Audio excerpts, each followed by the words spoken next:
നാം പണം സമ്പാദിക്കുന്നതിനോടൊപ്പം നമ്മുടെ അവബോധ മനസ്സും വളരണം. ഇല്ലെങ്കിൽ വളരെ ദുഃഖിതനായി നാം ജീവിക്കേണ്ടി വരും.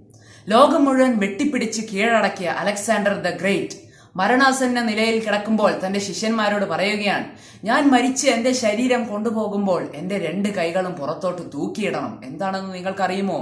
ലോകം മുഴുവൻ വെട്ടിപ്പിടിച്ച് ഞാൻ പോലും മരിച്ച് മണ്ണിനടിയിലേക്ക് പോകുമ്പോൾ കയ്യിലൊന്നുമില്ലാതെ ശൂന്യനായിട്ടാണ് പോകുന്നത് എന്ന് ലോകം അറിയട്ടെ.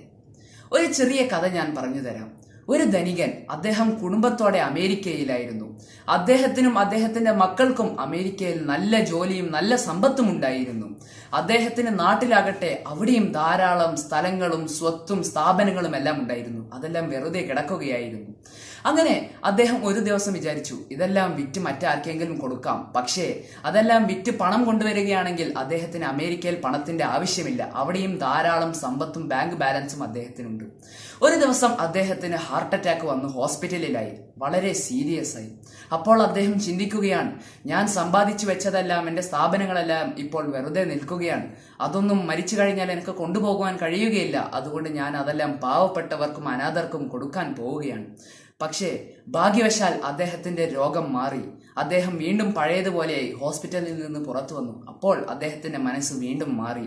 അദ്ദേഹം കഷ്ടപ്പെട്ട് സമ്പാദിച്ചു വെച്ചതെല്ലാം മറ്റുള്ളവർക്ക് വേണ്ടി ഒന്നിനുമില്ലാതെ വെറുതെ കൊടുക്കുവാൻ അദ്ദേഹത്തിന്റെ മനസ്സ് സമ്മതിക്കുന്നില്ല. അങ്ങനെ അദ്ദേഹം ആശയക്കുഴപ്പത്തിലായി. അദ്ദേഹത്തിന് ഉറക്കമില്ലാതായി. അവസാനം ദുഃഖിതനായി ജീവിച്ച് ദുഃഖിതനായി മരിക്കേണ്ടി വന്നു. മനുഷ്യർ സമ്പാദിക്കുന്നത് 2 വിധത്തിലാണ്. ഒന്ന്, അവർ സമ്പാദിക്കുന്നതിനോടൊപ്പം അവരുടെ അവബോധ മനസ്സും വളരുന്നു.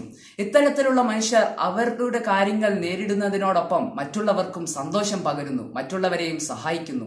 ഇത്തരത്തിലുള്ളവർക്ക് മരണാസന്ന നിലയിൽ ദുഃഖിക്കേണ്ടി വരികയില്ല. അവർക്ക് അവരുടെ ജീവിതം സന്തോഷകരമായിരിക്കും. 2, സമ്പത്ത് വളരുന്നുണ്ട്, സുഖ സൗകര്യങ്ങൾ വളരുന്നുണ്ട്, പക്ഷേ അവരുടെ അവബോധ മനസ്സ് വളരുന്നില്ല. ഇത്തരത്തിലുള്ളവർ ഊണും ഉറക്കവുമില്ലാതെ അവരുടെ ആയിരക്കണക്കിന് ആഗ്രഹങ്ങളുടെ പിന്നിൽ നടന്ന് അവസാനം പാവപ്പെട്ടവരെ അവർ മറക്കുന്നു, മറ്റുള്ളവരെ അവർ മറക്കുന്നു. അങ്ങനെ അതിൽ ലയിച്ച് അവസാനം ഒന്നും ആസ്വദിക്കാൻ പറ്റാതെ വരുന്നു. അവർ സമ്പാദിച്ചു വെച്ചതെല്ലാം വെറുതെ ആയി പോകുന്നു. അങ്ങനെ മരണാസന്ന നിലയിൽ അവർ സമ്പാദിച്ചതെല്ലാം ഉപകാരപ്രദമല്ലാതായി തീരുന്നു എന്നുള്ള കൈപ്പേറിയ സത്യം അവർ അറിഞ്ഞ് ദുഃഖിതരായി അവർ മരിക്കേണ്ടി വരുന്നു.